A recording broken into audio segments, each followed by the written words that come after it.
Jesu Kristu uyinkosi, Jesu Kristu uyinkosi, uJesu Kristu uyinkosi. Siyambonga kakhulu uNkulunkulu Baba esigcinile kwaze kwala. Siyayitusa inkosi, siyimtusa ey'meni zonke esidlule kuzo onyakeni odlulile. Simtusa ezimeni zonke sizobhekana nazo kunyaka oqala. Uze uyophela uma kukuhle kuye sisekhona engakalilandi ibandla. Ake sikhuleke. Baba wethu ongcwele, udumo nesibongo kungokwakho kukufanele. Akekho uNkulunkulu onjengawe, uNkulunkulu onakekela njengawe, uNkulunkulu onothando njengawe, uNkulunkulu onesihawu njengawe, uNkulunkulu onokubekezela njengawe. Nkosi, akekho ongafaniswa naye. Siyabonga Baba wethu ongcwele ngegama leNkosi yethu Jesu Kristu, okungalo sinqoba zonke izimpi, okungalo udeda ngisho amadimoni noSathane nakho konke okumnyama emkhathini. Okungaleli gama siphiwe amandla okuma, ngaleli gama siphiwe amandla okunqoba. Siyabonga Baba wethu ongcwele, besingobani ukuba singahamba kuze kube la. Nkosi kakhulukazi mina bengingibani. Siyabonga Baba wethu ongcwele, sinemindeni yethu, sinabahlobo bethu, siney'hlobo zethu nabazali. Nkulunkulu wethu siyabonga, siyabonga, siyabonga Baba wethu ongcwele ngegama leNkosi yethu uJesu Kristu. uJesu Kristu uyinkosi, uJesu Kristu uyinkosi, uJesu Kristu uyinkosi. Siyacela-ke Nkosi uqhubeke nathi endleleni yonke. Njengalokho sisho singena kulo mkhuleko ngamaHubo 23. Nkosi usilondoloze ngempela ngoba wena wedwa ungumalusi omuhle futhi uyasilonda ngenxa yegama lakho. Baba wethu ongcwele, sisize-ke endleleni yethu, kungabe bikho zokuhlazisa. Nkosi elungileyo, singakuphoxi endleleni njengalokhu umhlabelelesho. Ngena nathi-ke Nkosi kulo nyaka, nakukho konke okuzokwenzeka kulo nyaka. Thina sinakho ukuzethemba neze, kodwa siyawuma uma ngabe wena unathi, futhi siyawuhamba uma wena uhamba. Uma wena ungahambi nathi ngeke sikwazi Nkosi ukuhamba. Siyakubonga-ke Nkosi, siyakutusa. Udumo ngolwakho nesibongo. Wena wembethe amandla njengengubo. Nkulunkulu wethu uthembekile. Thatha udumo-ke namanje. uJesu Kristu uyinkosi, uJesu Kristu uyinkosi, uJesu Kristu uyinkosi. Amen. Ngiyanibingelela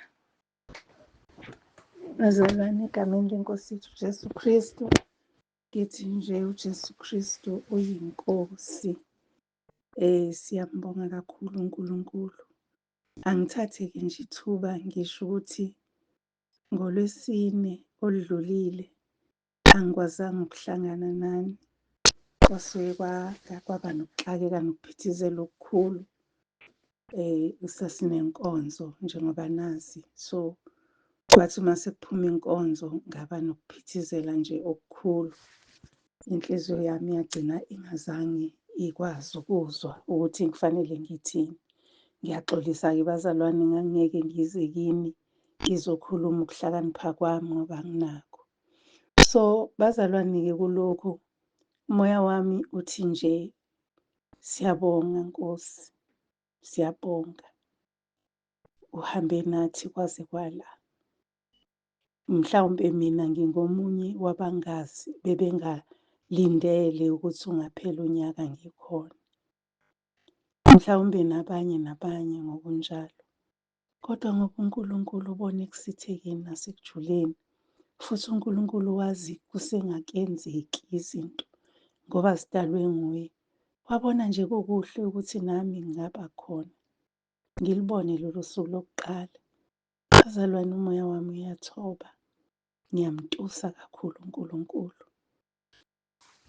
Namhlanje-ke bazalwane, sizokhuluma nje inhloso yale session yethu ukuthi sibonge nje uNkulunkulu ukuthi uhambe nathi kwase kwala. sibonge uNkulunkulu ukuthi njengoba siqala sizibophezele kabusha ukuhamba naye. Ngizwile emkhulekweni wokungena emkhosini ukuthi sikhuleka ngamahubo 15 namahubo 23. Inhliziyo yami iyamtusa kakhulu Baba, uNkulunkulu Baba, ngalamahubo. Ikakhulukazi ngiyalithanda leli hubo eliku-23 ngoba liyakhuthaza futhi liyagqugquzela futhi linikeza isibindi futhi likunikeza ukuthi uzazi ukuthi ubani uNkulunkulu.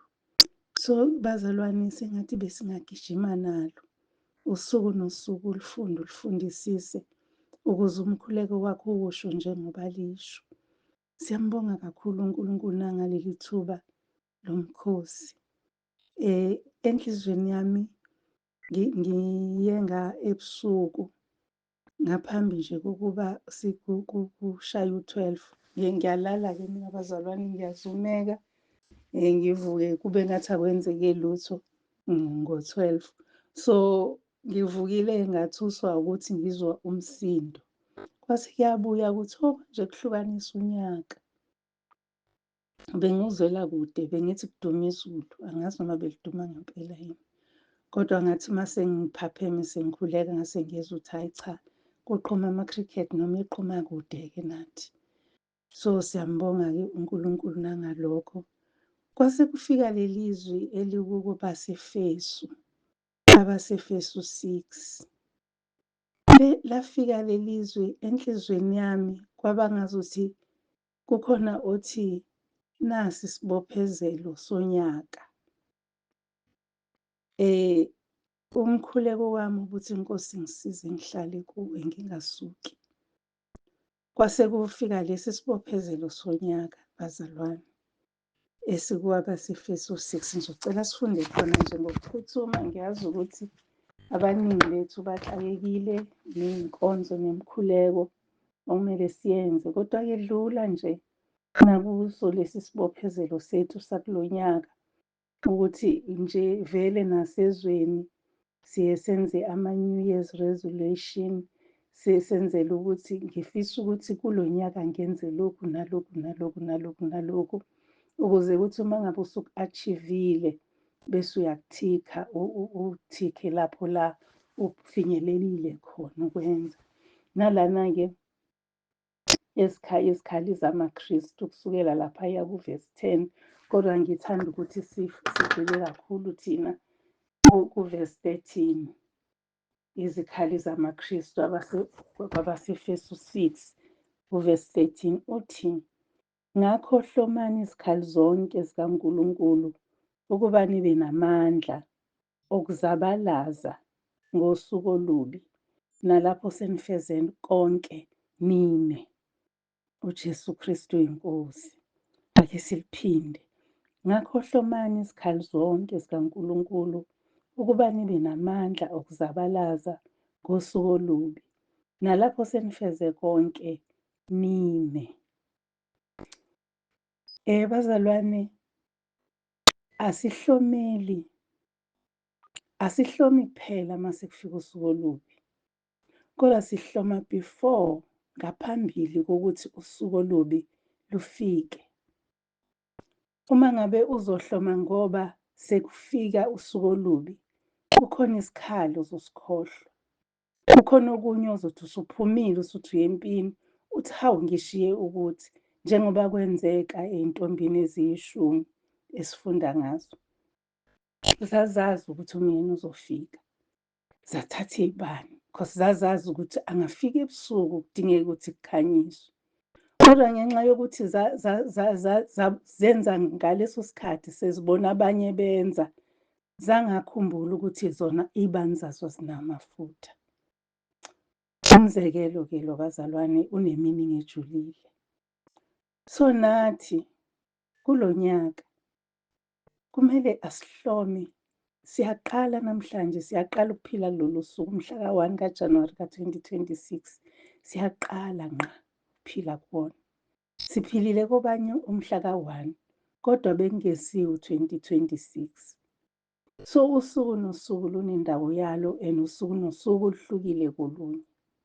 Mhlambe sike saphila kumhla ka-1 la izulu belinetha. Mhlambe saphila kumhla ka-1 la izulu belibalele kakhulu. Mhlambe saphila kumhla ka-1 la izulu belinamafu njengaba nje kunje namhlanje la kuthina. Kodwa akusilo lolo suku esiphilile kulona. Inkonzo yayizolo yethu la entabeni, abanye bayibonile, ikhulume isimangaliso sokuthi ubungcwele obunabo izolo namhlanje ngeke bube khona uma ngabe uzokona namhlanje. Angeke kubalelwe ekutheni ubungcwele izolo, sona namhlanje noma ungenzani you still usangcwele.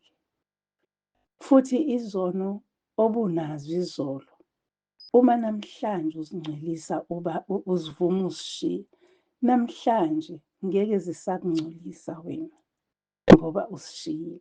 So kanjalo-ke nalomhla ka-1 kufanele sithathe iy'nqumo ezishintshile kuney'nqumo ebesihamba ngazo. Kukhona into ewukujwayela, sengathi singijwayele nezinto kufanele siy'qaphele. Bese angazi noma ngiya-understand-eka yini, ngiyaqondakala. Kodwa kukhona ukuthi ujwayele ugcine usungasenzi, usuwenza out of ukujwayela, ungasenzisisi. Usunama-shortcut, usunendlela osheshe ufikelele ngayo esiphethweni, usujwayele. Kunezinto ongayijwayela njengokuthi ngiyavuka nje ekuseni njalo ngiyaklina, sengikujwayele lokho. Kodwa ngesinye isikhathi ngiklina enye indawo kunenye, ngiyiklinisise enye kunenye ngoba ngijwayele ukwenze njalo. Kuronge lokho, kufanele ukuthi senzisise yonke indawo, so uyithatha ngathi yintsha khona uzoyenzisisa. Nakhona la ekuphileni ukukholwa, njengoba siphila ukukholwa bazalwane, ukukholwa kuyimpilo yethu. Kufanele ukuthi singayijwayeli impilo yethu, kodwa njalo sibuze intando zonke iy'nsuku, njengoDavide owayethi uma ephume empini angasho ukuthi lesi sizwe sengike ngalwa naso kube kanje kanje kanje, kodwa abuze enkosini ukuthi ngingaya yini ngiyohlasela. So ukuhloma lokho esikhuluma ngakho namhlanje, ukuthi asihlome izikhali singakayi empini, singakaphumi. Namhlanje usuku oluhle, asikakazi ukuthi unyaka usiphatheleni, futhi asikakazi ukuthi lona lolu suku nje lokuqala lusiphatheleni. Sivukile, siyaphila, yebo, kodwa sazi ukuthi mhlawumbe by 12 by ntambama sizobe sinjani, sikuphi, kwenzekani. Yingakho kufanele asihlome before kufika isikhathi esibi. Lithi-ke lelizwe, ukuze nibe namandla okuzabalaza ngosuku olubi. Sihlomela ukuthi kuhle manje, kodwa kungaba khona usuku olubi. Asifanele ukuthi mase kufika kulolu suku olubi bese siyambozwa yilona, kodwa kufanele sizabalaze, sime. Iyaqhubeka-ke le ndaba, uma uqhubeka laphayana ngo-verse 14 ithi, ngakho yimani izinkalo zenu ziboshiwe ngeqiniso, nifakile isivikelo sesifuba sokulunga. Abesethi ku-Isaya 11 verse 5 athi ukulunga kuyakuba ibhande lezinkalo zakhe. Lo ohlomile izikhali zakhe ngaphambi kokuthi kufike usuku olubi, uhleze naleli bhande elimbophile lamqinisa. Uma uzabalaza phela udinga umgogodlo oqinile noma umqolo oqinile ukuze ukwazi ukuzabalaza. So uma ngabe sibheka laba abafukula iy'nsimbi, abafukula izinto ey'sindayo, bayabopha la ukuze lingaphuki iqolo, bafake ibhande eliqinile ukuze bakwazi ukuthi bafule leyo nto esindayo. Kunjalo-ke nathi, thina-ke elethu ibhande liqiniswa, siba namandla uma ngabe sifake iqiniso, sifake nesivikelo sesifuba sokulunga. Iqiniso nje eliyophasa eliyosiphasa ukuthi sime. Uma uyazi indaba yakho, akukho noma ubani nesiqhwaga ngeke size sikugudluze. Nangu nje uDavid emncane akazange amsaba uGoliyathi ngoba wayeyazi indaba yakhe, wayelazi iqiniso lakhe.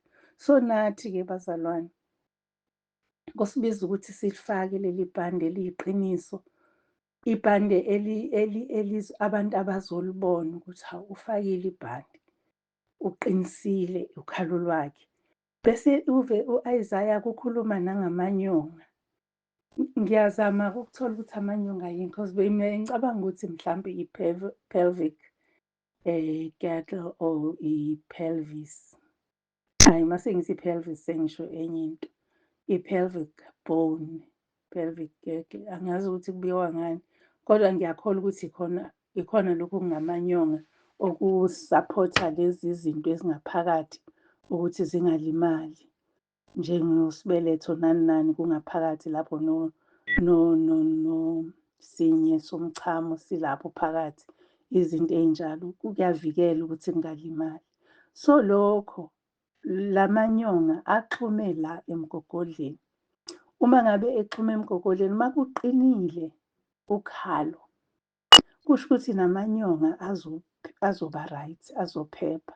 So sifanele ukuthi amanyonga ethu siwagcine ngokwethembeka. Uthembeke ubonwa, uthembeke ungabonwa. Uthembeke uwedwa, uthembeke naphambi kwabantu. Uma ngabe-ke leli vesi le ncwadi siyifundayo kwabaseFesi iyakhuluma nokuthi isikhumbuza step by step ukuthi yini okungamele uyikhohlwe ekuhlomeni kwakho. Iyasho-ke, siyayazi, siyifundile kwesinye isikhathi size siyi-act-e le ndaba. Khona lapho engake ngaya khona enkonzweni yabesifazane esasiyi-act-a khona le nto, siyenze ukuthi izinyawo zigqoke iy'cathulo ukuze ushumayele ivangeli lokuthula. Kuleyo ndaba sasingagxili ekutheni yini ozoyenza ngalesi sikhalo osusiphethe, sasigxila ekutheni ugqokile. So namhlanje ngiyafisa sigxile ekutheni uzokwenzani ngaleso sikhali. Isikhali nesikhali sinendaba yaso. Uvesi 14 nje uthi izinkalo ziboshiwe, iqiniso. Isivikelo sesifuba, ukulunga. Izinyawo, ukulungela kukho ukushumayela ivangeli lokuthula, hhayi ivangeli lomusa, kodwa ivangeli lokuthula. Bese kuthi kukho konke nithatha isihlangu sokukholwa. Awukwazi ukuthi uhlome kodwa ungabi nakho ukukholwa, ngoba ukukholwa yikhona uyukholwa ukuthi ngizonqoba. Uma ngimi ngakuye nginganqotshwa ubani? Uma ngabe ngiphethe lezi, ubani onganginqoba? Uma ngineqiniso nginganqotshwa ubani?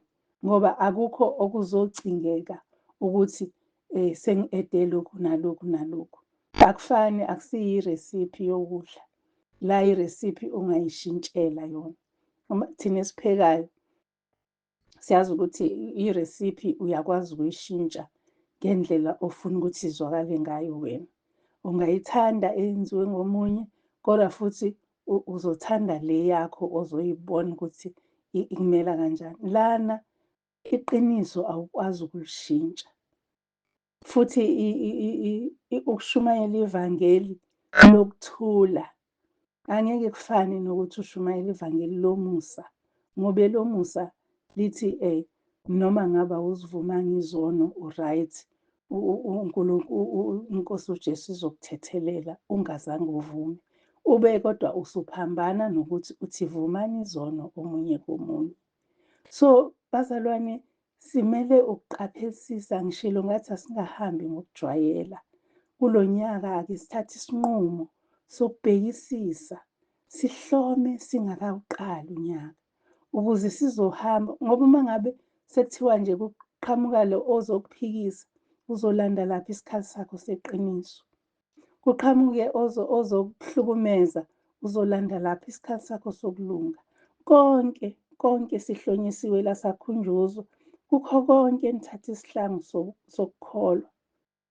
Esibaluleke ngakho konke uvika ngakho ukukholwa kwakho, ngoba ikhona okukunqobisayo.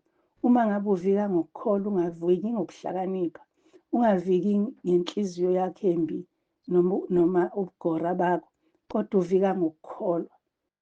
Wazi ukuthi iNkosi uthe unami, Amahubo 23, athi wena ungumeli omuhle.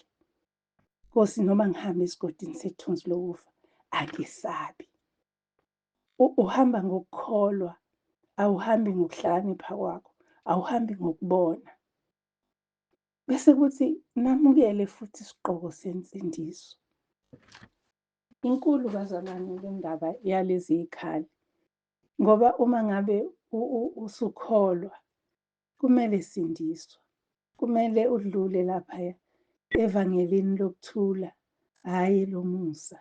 Kodwa kufanele wazi ukuthi elokuthula uzoba nokuthula uma ngabe kungasekho umsindo ngaphakathi kwena, kungasekho kuxokozela, kungasekho ukuthi ngizobonwa usibanibani besethi mina ngenza ukuthi nokuthi ngoba sikwenza naye kusithekeni. Cabanga ukuthi uba nokuthula kanjani. Kade ngibheka nje, ngibuka sihamba la emgwaqeni, ngeminyaka edlule kwakusuke kuphithizela kungahambeki. Kodwa endaweni yethu bekuthule engazuthi akukhulu ukuthi ngazuthi abantu abekho ngisho ezindlini. Ngoba kukhona isikhathi la ufika khona ukuthi lokhu akusizi lutho, lokhu akungiyisi indawo, lokhu akubalulekanga. Ukwazi ukupriorithayiza izinto, uzihlele ngendlela. So lithi-ke kufanele ukuthi ukholwe bese uyasindiswa. Elithi izwi likaNkulunkulu, uma ngabe ubiza igama leNkosi uyasindiswa. Bonke abayobiza igama leNkosi uJesu bayasindiswa. Asho njalo abaseRoma ukuthi uma uvuma nje ngomlomo wakho kuyoba ukusindiswa, ukuthi uJesu Kristu uyinkosi bese kuba ukusindiswa. So bazalwane, izikhali lezi siyinikwa la sengathi besingayicubungula sisahamba nalamahubo ethu 23. Siyicubungule lezi zikhali zingene la kufanele zingene khona. Omunye sinakho ukuthi sithi ngizibona nginokukholwa okuncane. Okurong ukuthi uzikhomperishe nomuntu othize. Njengoba kade ngikhuluma ngama-recipe. Enye i-recipe omunye umuntu uyayizwe i-flat, ithule du. Ake ngilinganise nje ngesitshulu se-beef. Isitshulu se-beef, abanye basiqala ngezili, abanye bavele bafake usawoti, abanye bafake i-aromat, abanye bafake i-Knorrox. Kukuwena ukuthi wenze njani. Kodwa ukukholwa kufanele ukuthi uhambe ngalezi zitebhisi. Uyakholwa, uyalalela izwi, ukholwe, noma ulifunde ukholwe, bese uyaphenduka. Ngoba malifika lithi izwi likaNkulunkulu libukhali kuney'nkemba zonke ezisikanhlangothi zombili. Uma lifika lizofike lihlabe lehlukanise.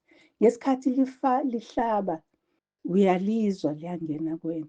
Ngesikhathi selihlukanisa ila sowubona khona ukuthi akukho right lokhu, ku-wrong lokhu. Bese-ke usubheka emuva impilo yakho. Uma usuyibheka emuva impilo yakho, usuyabona-ke ukuthi la Nkosi ngonile, la ngonile, usuyahamba kuyovuma lezo zono zakho. Usuyasindiswa-ke. Bazalwane, akubalulekile-ke konke lokhu engishoyo, kodwa engikusho kakhulu engifisa ukuthi kubaluleke ukuthi asiyithathe-ke lezi zikhali sisawuqala unyaka. Ikakhulukazi thina omama siyadinga ngoba thina kukhona kuphela unyaka behambile emakhaya abo ngenxa yokuthi bakhethe ukuhamba le ndlela. Usuku olubi lolo. Kubiza ukuthi zabalaza. Kubiza ukuthi iba nalezi zikhali. Usuku olubi. Kodwa engifisa ukukusho namhlanje kulezo zimo ey'njalo ukuthi uJesu akashiyani. Inkosi uJesu ayisoze ikushiye. Uthi ohlabelelayo ngikubonile ungweza imfula. Ngikubonile noma ngabe ungathula ngingakuzwa ngenxa yemisindo engikuyona. Kodwa ngikubonile, ngiwabonile amandla akho. ngikubona ilungu ezimfula lithe elinye iculo lithi, nasezilwaneni Nkosi, abakho baqiniswa nguwe, bayavikelwa nguwe, bayalondwa nguwe.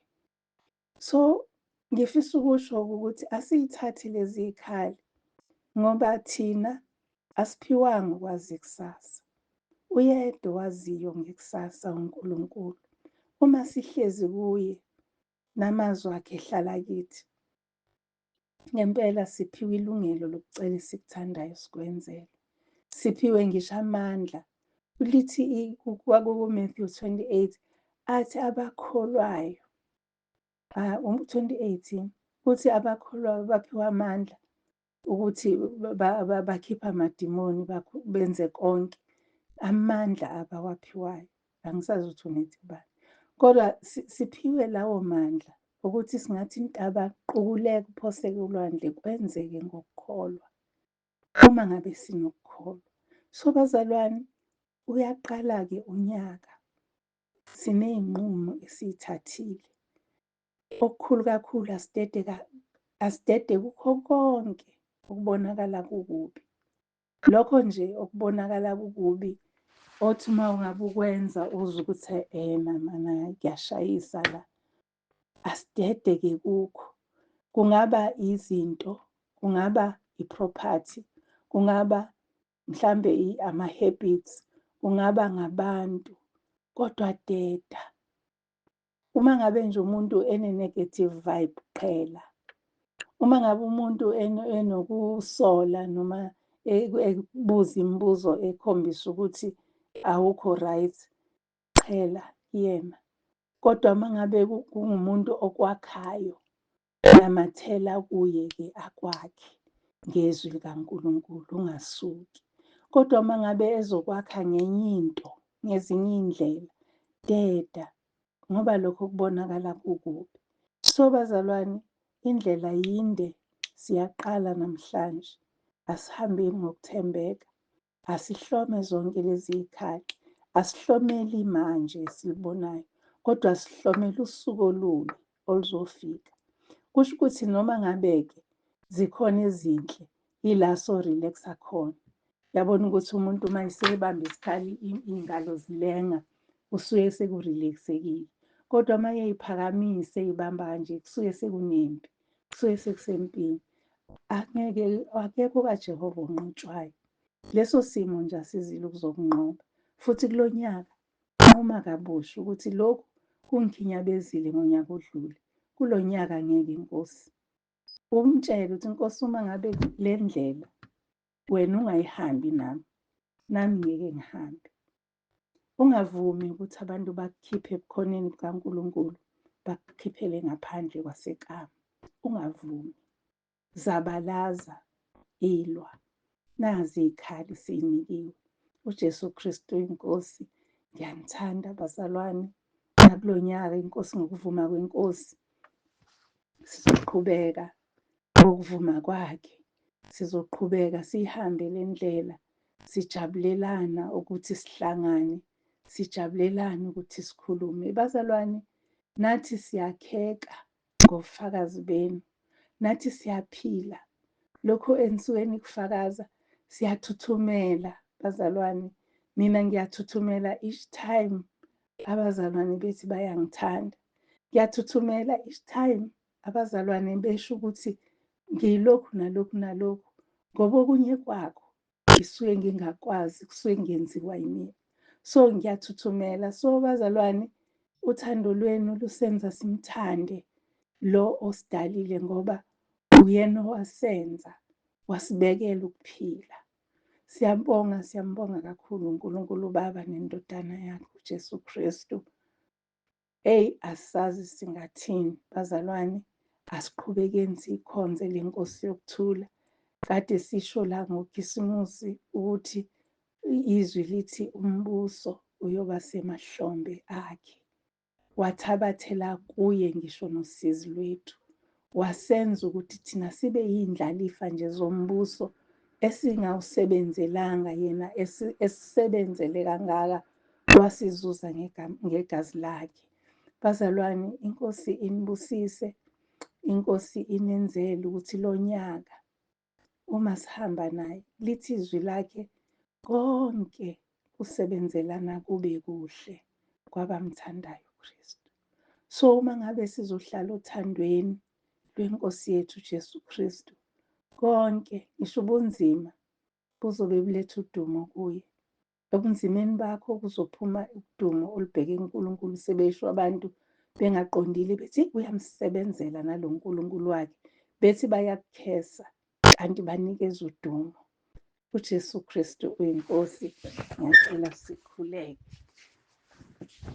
Siyabonga Baba wethu ongcwele, siyabonga mnikazi wezinto zonke. Sithi uJesu Kristu uyinkosi, uJesu Kristu uyinkosi, uJesu Kristu uyinkosi. Qhubeka nathi-ke Nkosi ebudeni bendlela, nakuwo lo nyaka silindele nosuku olubi, silindele nosuku oluhle, ngoba usho njalo uJobe uthi uJehova akuyena yini odalile usuku oluhle nosuku olubi na? Ngoba ngosuku olubi la sisondela kakhulu khona kuwe, sithola amandla amasha. Ngosuku oluhle yila sisondela kuwe, siletha udumo. Baba wethu ongcwele, sipheke lawo mandla, sime izinkalo zethu ziboshiwe, ulondoloze izinyawo zethu zingasheleli. Siyakholwa ukuthi uzosenzela konke ngenxa yegama lakho. uJesu Kristu uyinkosi, uJesu Kristu uyinkosi, uJesu Kristu uyinkosi. Siyabonga. Amen.